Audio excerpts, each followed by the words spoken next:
I like stale coffee and Red Bull. They're simple. Do I have to look into the camera? No, don't look at the camera. Hello.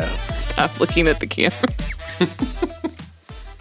Okay, hello everyone, and welcome to another episode of Bleep the Budget. I am your host, Megan McDonald, Senior Community Relations Specialist of Forefront Credit Union.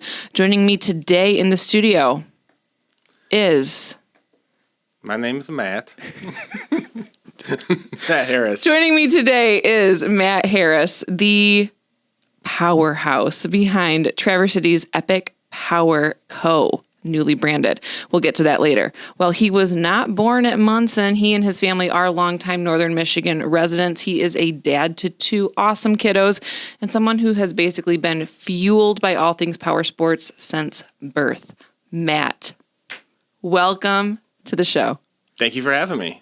This is awesome. What the heck is Epic Power Co.? So Epic Power Co. started as Epic Power Sports. I guess I'll go to the beginning of the shop. We kind of started as... Take us back to the beginning. To the bathroom? Do you know the bathroom story? I don't know the bathroom story. It's weird. So Epic, it actually started as Epic Parts. It was only supposed to be parts online. There was never supposed to be a storefront. And it was kind of going to be like an Amazon for power sport stuff, or like a motorsport outlet is what the industry has. Okay. The leader. And I started in Kingsley. I rented a spot from a guy, and he was actually my partner at the time. And we needed a spot, and there was a girls' bathroom there, so we always important. Modified the girls' bathroom to make it my office. We took the toilet out, and where my feet went was a piece of wood that I cut out to put my feet on every day. I covered where the toilet went, and that's where I started Epic. And it was, the funny story was I painted it gray. And when I was painting it, I touched the ceiling with the roller. I'm like, I'll just paint the ceiling gray too, right? And I realized that it looked like a jail cell. And it was, that was the start. It was the jail cell girls' bathroom. As we started to set up with vendors, you could see on the little vendor list online where we were. So people start knocking on the window and asking for parts. We put a small storefront. Like literally knocking on the window? Yeah. Like they could see me in the office from where it was, because we had like moved a few walls around, and they would knock, and someone knocked on the window one day and asked if he could buy parts. Like it was like a McDonald's drive-through. And then we hurry up and kind of made like a storefront there. And that's where it started. And it was just, it was parts. And then we start consigning a few motorcycles here and there, selling stuff for our friends. We brought a company on called Gas Motorcycles. Heard of them. Yeah. At that point, they were a Spanish company, a pretty small company. They are now owned by KTM, and they're kind of a powerhouse in the industry. So we had them, and it got to a point where we either had to kind of to make a really hard run at it to be a shop in town, or it wasn't going to work anymore. Okay. We start, my wife and I were having kids at the time and going there. So it was, let's make a big push. So we came to Traverse. We started doing used and consignment bikes. And then we started doing UTVs and ATVs, and kind of did everything. And that worked really well until it didn't. It kind of became overwhelming trying to keep up with the industry in so many different levels, and not having personnel in town that we could feed off of. A lot of it was on me or a couple kind of key people. Mm-hmm. So that kind of went on until about 2017. We were kind of doing everything. We brought a gentleman on, Misa Tommy. Misa Tommy is now part of our crew, and we still tried to juggle and couldn't really hit the nail on the head. And COVID hit, and I said, let's just scrap it, or let's do two wheels only. And I don't want to do anything other than what we want to do. It's kind of like I want to take the ball and play in my own sandbox, and that's all I want to do. And we made a hard run to get KTM motorcycles. I had a kind of a relationship with them. We had talked in the years before, and really wasn't mature enough or ready to take that on. Took on KTM motorcycles, and since then it has been pretty rapid growth. Yeah. We start doing custom suspension for bicycles and dirt bikes in-house, which is a rarity for a power sports shop to have. And then we brought on e-bicycles, and that is a whole other segment that's exploding. So it's really not your traditional power sports shop anymore. Now it's just a power company. Everything we do is power related. The suspension end of it, the e-bikes. So I'm like, let's just drop the power sports and be as unique as we already are, and kind of own that part. So that's where the Power Co came from. Power Co. I think we came up with that over. I think we all had a couple of Red Bulls one morning, and we're just. Was it just Red Bull? It was just Red Bull. It was early. Okay. Yeah, it was early. Maybe a coffee in there too. I don't know. Okay. But not matcha tea. Don't drink. Have you ever had that? Yeah, but I add it's probably not the healthiest way to do it, but the flavoring and it tastes like you're drinking a fern. I'm just saying. I've never had it just plain. It's like lavender matcha latte. So then it's got coffee, it's got the milk, it's got the syrup. It's probably the way that you should have done it. I like stale coffee and Red Bull. They're simple. That's okay. That's fair. This isn't stale. This is good. As he's drinking our branch coffee. Good branch coffee. Okay. So you just basically took me into a shallow dive into what everything that Epic has been over the years. When did it start? 2011. Okay. 2010. Okay. 2010, yeah. So we're going on like 15 years of Epic Power Sports, Epic Power. Okay. So when you started, did you know immediately, like, I want to own, I'm going to take this awesome hobby that I've done practically my whole life, and I'm going to turn it into a cash flowing machine? Or was it not quite so simple? Well, I had started in power sports when I was younger. It's all I've ever done.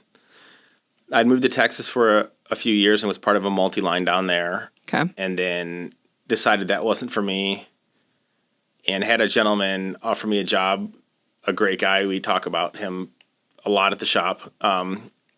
And he owned a huge roofing company, offered me a job. I absolutely hated it. I didn't want to go there. I didn't want to be part of it. I was super thankful that he gave me the opportunity to move back to Michigan. Mm-hmm. But I realized pretty fast that this was not going to be for me. He made it easy for me and gave me a way out, we'll call it. And he told me to get out of here and then to go open a power sports shop, and he can come buy stuff from me again. And he has. I talked to him actually yesterday on the phone. He gave me a call. And did he buy something? Not yesterday. He just called to harass me. Actually, we harassed him because that's what we do. It's like it's a good give and take, back and forth. But a great guy, and you have people in life that push you to be better. I feel like he kind of kicked me off a cliff, and thank you for that, Tom Bloom. And okay, yeah, he's she didn't die, so oh no, so and it worked, and it's good, and it's people like that, and like I say, at life that'll kind of kick out of you, but they make you better. And at the time, I wasn't thrilled. I was kind of scared, but that's what I needed to do it. And here you are. And here we are. Okay. So what was step one? You mentioned the space with the women's bathroom yes. in Kingsley. There were no women there, though, so it wasn't weird. Okay, good. In the bathroom. So was that step one to build this business? You had to find a space first, or did you have to build a budget first? Phone number? Like, I don't know. Oh, there was... what was like the first thing? Like, we're going to do this, and this is the first thing that I have to do. Yeah, phone number, internet. Those were like the first two things. Okay. Like the web, so we could log on, and then figuring out how to build a website, an e-commerce site, which was 2010. That's different than it is today. It was way different. It was like the black art to figure out how to do it, and it was very time consuming, and it was horrible, and I hated it. Okay. But it was a way to start it and get it going. Okay. Now, acquiring things like a building, equipment to make the business run, you need bikes, parts, things, all those things, they cost money. How does an average person actually start doing that? Because I'm not talking to millionaires here. Like, we're all just average Joes. How did you start that? A lot of it was we would cash flow it ourselves. So when we would have a big sale or we'd make profit on something, I would look and try to find something used and be really frugal. Like I know our bike, like one of the lifts that we still use all the time, we bought secondhand, and I just tried to pinch pennies on every single thing we did, from using my own tools to, again, buying some secondhand. I had traded stuff at points, if we had motorcycle wheels or something, or labor, if someone needed something fixed, I would fix, whatever you needed done and trade for a toolbox or whatever it was. And that's how we kind of got our footing in, and was just, I'm always working an angle, it's like the barter thing. And that's, you hustled. We hustled. And the guys at the shop are the same way. Everyone in the shop right now has the same mindset. That's how we work. It's like, let's figure out how to do the most with nothing and pretend that we're broke every day and work our butts off every single day. And that is the only way to do it. Yeah. And there is no relax. There's no sit back and be like, this is an easy day. If you take an easy day, it takes 3 days to reel it back in. So it's like, it's a hard thing. I think in the last year, we've had huge changes with staff, some really solid people. Where if you are having an off day, if someone's up with their baby all night and can't sleep, they kind of give me a, hey, it was a late night. Can you help out? And, it's to the point where the dynamic in the shop, you almost like, you pick up on it. All the guys there we get it. So when someone's having an off day, the other person it steps right in. And hopefully you don't mind me asking, did you have to get a loan, any type of a business loan in the beginning? So we got a couple. So when we moved to TC, we moved south airport in Lafreniere, and the summer we moved there, they tore the road out. So oh, that's fun. So we had a bunch of cool product and all this awesome stuff, and really no way to get into us. So people would park at like the gas station and walk across. Then they had a road, and Elmer's did do a great job to make sure people could get in and out. But it's already kind of a hard spot to get to, and then you added that, and we were bringing product in and couldn't move it because it was just, there was no one coming in the door. So we did take we took a small kind of a startup loan. Okay. We were trying to do it out of our own pocket, and obviously that doesn't work. Yeah. And the hard thing with it is every time you take a big step forward, you never think about how much you're going to have to put into it, and if you, even on paper, putting a business plan down, whatever the amount is, it's like double is what I'm kind of finding out. Being an enthusiast that's turning into a business owner, I have to throw more into it than I ever thought. Yeah. So that is the hardest part of running a small business is the cash flow, and no one teaches you that, and no one tells you that again, every day pretend that you're broke and work like you have nothing, and that's how you get there. It's not a bad mindset to have. Yeah, I don't know if it humbles you, I'm sure. Yeah, I don't know if it's the healthiest mindset, and the minute you do get comfortable, and I will say the minute we get comfy, and I think everyone takes a deep breath, there's something else. Something else is up my sleeve. So we're going to push it immediately again. I never want to get comfortable. I don't think good things come from comfort. I think it comes from pushing yourself, and that's the racer in me. I don't ever want to be comfortable. And the guys around me, they know that. I think sometimes they want to choke me. I've never heard that. Yes. I do believe they want to choke me sometimes, but look how much we've achieved. I look at what the business is now, and I try not to take a lot of time to step back and say, this is cool, look what we built. Maybe once or twice a year I'll just take a deep breath and look at it and say, this is awesome, and then go right back to it. You may have kind of already answered this, but what is something about owning a small business that no one warns you about? You never stop. And if you're not good with anxiety or figuring out how to deal with it, it'll eat you alive. So luckily, I deal with anxiety by going riding. So what better way to build a network with my customers by taking them riding once a week? And you're chilling yourself out in the process. So when the Wednesday night ride started, that was part of it. And it was usually Wednesday. So you get Monday, Tuesday. By the end of the day, Wednesday, you're wound up. Go for a ride. Talk to some customers. You're providing them a service by, tonight we have a demo ride. People are taking our bikes out. We're demoing some lights on motorcycles and riding in the dark.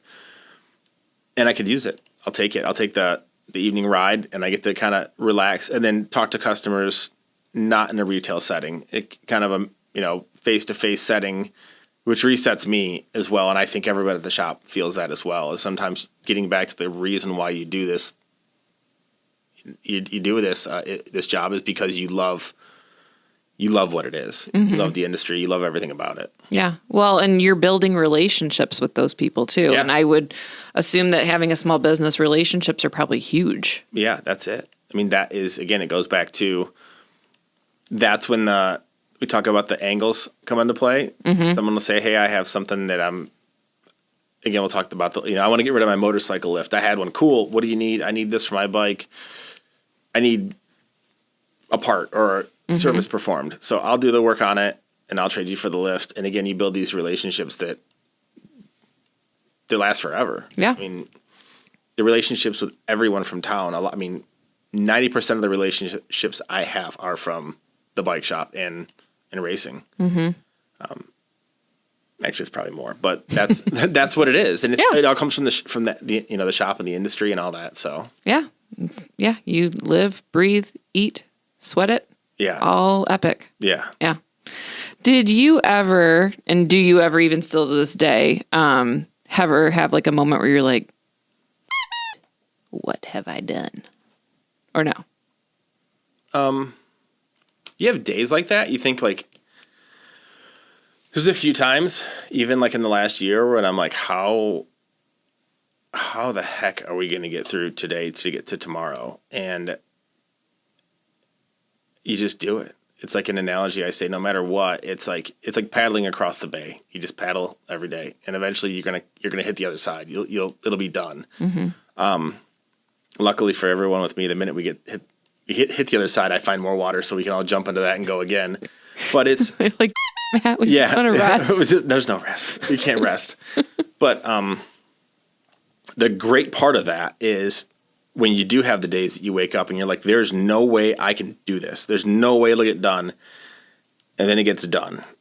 And you kind of take a second to think, you're like, wow, that was a huge hurdle that I never thought that we could ever get over. And if I look back 5 years, those hurdles are nothing. They don't mean anything. So I think you need that. I think as a small business owner, there should be scary days and that you should just hit it absolutely head on as hard as you can and just smash through it. And that's how you get to the next thing. And at some point, you don't want to do it anymore, and maybe you put it on cruise control.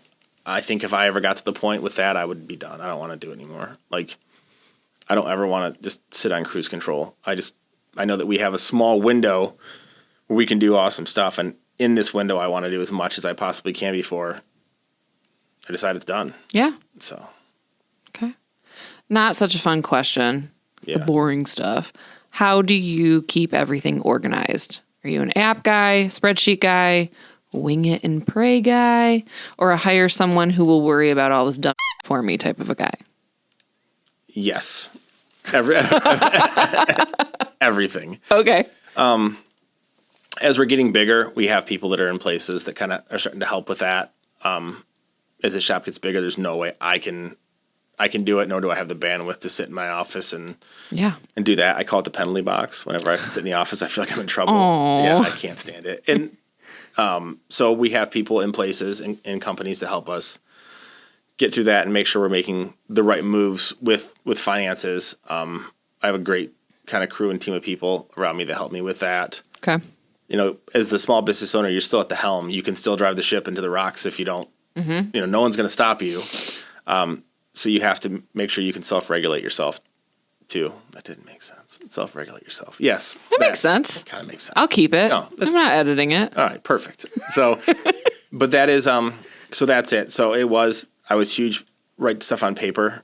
My brother-in-law used to tease me all the time, and my sister as well. And we should get crayons in like construction paper and write everything on it because I'm a notepad guy. Yeah. And now it's going into apps. Apps are harder for me to really stay on all the time, but they are easier. And now that it's becoming efficient, and then you bring AI into the equation, I can have my phone read my emails as I'm driving to work. So I don't have to go to work and spend a half hour going through emails. My phone will will read it. So why not, if you are working on efficiencies, and these are hard things for me to do, there's no more go to work and have a cup of coffee and hang out for a half hour. It is, when we get there, it's morning meeting, hit the ground running, because we're trying to achieve so much while we are there. Yep. So, AI and that stuff out there it's absolutely huge for me. So you're an AI believer then? You I'm like a that? huge believer. Yeah. Just anything on efficiencies. And that's, even our systems that we're putting in place at the bike shop now, everything has to be efficient. Yeah. So if there's anything clunky, that clunkiness, and we just had a meeting like yesterday on it, I showed it how it can turn from a 20-minute process into a 3-day process. You hand it off to a different guy, and then it goes to this person, and then it goes to that person, and this doesn't get done. So if it's not going to be streamlined, even though the product may be better, is it really worth it? Can we get it in the timeline? Or what systems can we put in place to get that product faster? Okay. And that is the hard thing.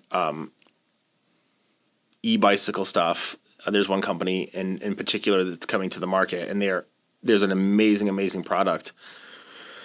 But there's a language barrier there. There's a time barrier there. Once they get through that, they'll be great. But then you add, a lot of people that spend $12,000 on a bicycle, they don't want to wait 2 weeks for it. They want it in 2 days. Yeah. So these are things that we have to put systems in place to make sure we have that product there. But then it goes back to cash flow. If you have 4 bikes that are $12,000 each on the shop, now you're tying up a ton of money. So as a small business, I don't like doing that. So you have to figure out how these systems work to keep product going in and out the door. And then it could be a relationship with an internal person there where you call them, no matter what, they answer the phone and work forward. Or we just step away from that company because we cannot produce what we want to in a timely fashion. And that's a big part of it too. Okay. Do you ever have haters? And if so, how do you handle them? Oh, I hated it. When I first, I was bad. When we first... like taking it personally? I would lose sleep over it. I can see that. Yeah. It's like, when you race, like you don't hate your competition, but you don't like them. So then it's like, if it's someone you're competitive with, and honestly, it's probably the last 4 or 5 years, I don't care. I will tell you what I do wrong. You don't have to tell me. And then if you want to talk about what I do wrong, I'll talk about it, and we can make fun of me about it. So now it's like, I've got to the point where if I am doing something wrong, or we are screwing up as a business and we've made mistakes, I own it. I will jump right on it. Let's fix it. Let's go forward and not do it again. And that's how you handle it. You don't sit there and stew and dance in it and try to, protect yourself or argue. You just figure out how to just get it handled and get it done. And if it's BS, it's BS. I don't waste the energy on it. I'd rather go figure out the next thing we're going to do, not stew in that. Yeah. So, because I'm sure at the end of the day, if you're doing everything that you can, that's the important part. Yeah. If you can't make someone happy after that, it's, Yeah, it goes back to like words are words and actions are actions. So if you can say whatever you want, but unless you're doing it, it doesn't mean anything. So if someone is saying something bad about you, I guess you could waste your energy on that. But I'm just going to go ahead and move our business, whatever it is, forward. I don't want to sit there and worry about talking about nothing. That makes sense. Okay. Money Minute segment. We're going to ask some fun, rapid fire questions. Some will be money, some will be super random. First answer that comes to mind. Okay? You ready? Yep. Here we go. Favorite color? Orange. Biggest mistake that you made business-wise? Trying to do too much. ATVs, UTVs, snowmobiles, jet skis. Biggest ever. Okay. Biggest I made it moment? Watching the KTM sign light up over the dealership. Awesome. Stupidest purchase? KTM dealership. Okay. Stupidest purchase, my truck. I always wanted a King Ranch truck, and I outfitted one for the business and added that King Ranch package. And as bougie and as cool as it was stupid, but it's cool. But we got a plan on it. Someone's going to sue my show now. Yeah. We love you, King Ranch. Favorite food? Steak. One thing that was worth every penny. Starting the bike shop. Okay. All right. What song is playing on your most chaotic workday? Lean on Sheena by Bouncing Souls. I don't think I know that It's song. a punk song. And when I get all fired up and I'm going, it just starts playing in my head. Okay. What's your go-to comfort movie or TV show where you just need to veg out and relax? Anything dirt bike related on YouTube. I figured. Imagine that. Weird. In one word, describe your spending style. Stupid. What is something that you absolutely refuse to spend money on? I hate spending on like paper towels and stuff like that. But you have to do it. No, but you asked me what I'm spending money on. I've been in your bathrooms before at work, and sometimes they don't have the paper towel after I wash my hands. So it's the trifold things. That's it. I'm like, these are dumb. But yeah. Finish this sentence. Money is annoying. I want to go back to the song. Sometimes it's also, sometimes if I'm really fired up, it's Meatloaf, Anything for Love. And that's another one. Who or what has influenced you the most, would you say, in this entire journey? Anyone that you want to give a shout out to? Like, you would not be here with Epic today if it weren't for. It can be multiple people too. Yeah, there's a ton of people. My parents have supported me a ton through the process. Funny story, my mom was a teacher, and I'm gonna rabbit hole here for a second. Rabbit hole. And we had a place up here, and we were driving up, and I told my mom I was going to drop out of college. And she got so me. And I remember from like the Waterford exit until the North Higgins exit, I just got an earful. And I don't think she took a breath in that segment. And then as soon as I had a chance to talk, it was, what do you plan on doing with your life? And I said, I'm probably just going to move to Traverse City and open a KTM dealership. It just seems like that's going to work for me. And there was another 20 minutes of me getting yelled at.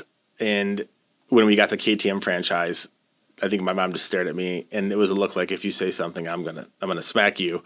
And I didn't want to say I told you so, because that's not it. But they gave me the support to get here, and they, your parents believe in you. And my family were very tight. My sister works at the shop and helps out. My brother-in-law is a sounding board for any stupid idea I have. My parents just listen, and I think my family be the ones that I have to thank the most. Tommy has been a huge part of the business. He's there day in and day out. I don't think I mentioned Tommy's my husband. He keeps referring to him. You guys should probably know that. Yeah, Mr. Tommy, you call him. My kids love him, and that was having people like that get you through tough times, or when you make bad decisions. Like, I make stupid decisions. Mm-hmm. There's a bunch of things that I totally messed up on. And okay, well, I made it. Now I've dug this hole. And by the way, we have to get out together. So Tommy's like, where's the shovel? Yep. So, and that's it. And that's how you build this team, and you build, a great business and a great, relationships with people. I really can't name everybody, but the guys that ride Wednesday nights, there's a big group of them. Some of them have moved on to different hobbies and different things. But the Wednesday Night National guys, like I said, I think that they were therapists to me sometimes, and they had no idea what they were doing. Just talking, just sounding board back and forth with people, and they helped me get through a lot of tough times where I would have gone home and stressed out for 4 hours about something. And when you're riding, I don't have to think about that. And then you work on responding to an issue instead of reaction to it, because you get time to decompress and talk to people. And then you hit it head on in the morning, and you're like, well, that was easy. Mm-hmm. But something that you would freak out about the day before is gone. Yeah. Because you have that. Well, and I'm sure in a way that those Wednesday night rides, how many on average, guys and gals, kids? Guys, gals, kids, it can go anywhere from 10 people to 30. Okay. So I think, and you guys have feature rides every once in a while that are even triple that number sometimes, right?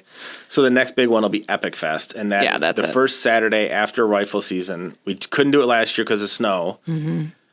Oh yeah, I remember that. Yeah, we started a few years ago, and I'm like, we're gonna call it Epic Fest, and no one's going to come to it except for Tommy and I and maybe 2 people. And there were 102 people. And That's wild. I didn't know what to do. I'm like, I think we're going to get in trouble. Like, are we allowed to have this many people at a ride? Like, without... Was I supposed to pull a permit? Is there a permit I have to do? And then the next year it was like 105 people.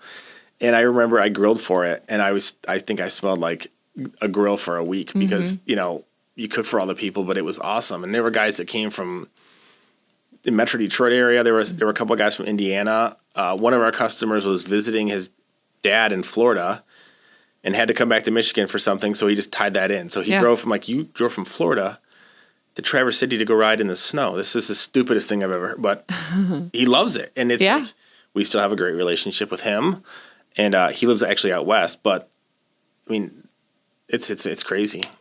Well, I was going to say, those things like that, moments like that has to be reminding you why you are doing what you're doing with Epic.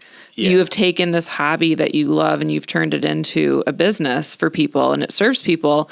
I mean, I'm sure that people could definitely get online and just order everything that they want to and not have to ever set foot in Epic or call Epic or anything. But the online warehouse is not going to take them out on this super awesome journey every Wednesday night and ride through the trails and just be people. So that's right there showing you that's all the support. Yeah. And that's that. And then watching how the ride's maturing. Mm-hmm. So in the last year, my son started to ride and Eli rides and he was on a 65 and I had ridden with him. And then I think Tommy asked to ride with him one time. So then I got to kind of ride with the other guys. And then another guy asked to ride, with them.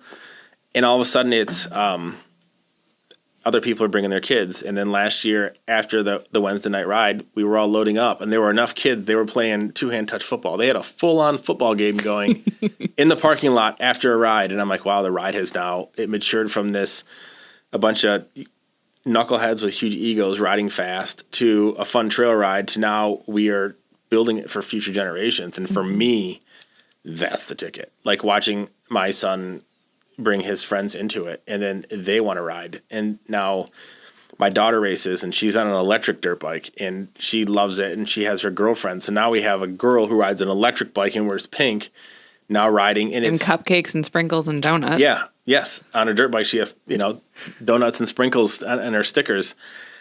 So now we're touching just, different people, different age groups. And I love that. That's awesome. For me, that's the fuel is, again, I talk about the window we're here. It's small. So when it's done, you have to make sure it keeps going. Mm-hmm. And that's the legacy end of it. That's what I want to see is if I was to stop doing Wednesday night today, and I didn't make a post as a Wednesday ride, I believe in my heart that ride will keep going. Like it does not need me anymore. It's its own life force. And that's a cool thing. Like that's very cool. That's awesome. Super cool. Any dream collaborations that you would like to make happen? I think the biggest thing, so now that we're getting into e-bicycle stuff, like fitness, especially as I'm getting older, I realize that I get sore. I can't ride as much as I used to. That's called getting old. Being a dad, I don't get to train like I used to. If I was to ever do a collab, I would like to do something with a gym or fitness end in the business. And as the business continues to mature, really kind of focus on this is not about riding crazy and over your head and partying. Riding a motorcycle is very close to riding a bicycle. If you look at your heart rate and the training on that. So a lot of guys that are very good on bikes spend a lot of time on a bicycle. And that's where the e-bike it fits really, really well. It's that transitional piece to get guys to go from dirt bikes to e-bikes and maybe eventually, I call them acoustic bicycles. Does that mean like a traditional bike? No, yeah, it's like the I got a pedal. It's like the e-bike unplugged. Okay, so it's Nirvana unplugged. Acoustic. So yeah, we'll have a good one. I like it. It's that bridge, and then the next thing would be bringing health and wellness and fitness into it. So stretching and that part of it would be, I don't know, that could be 10 years down the road, but that would be part of it is getting people to realize that there's a healthy segment from it. And Traverse City loves that as well. Everyone's a health nut here and it's active. So showing the correlation that you have to be fit to ride a motorcycle fast and safe. What is one piece of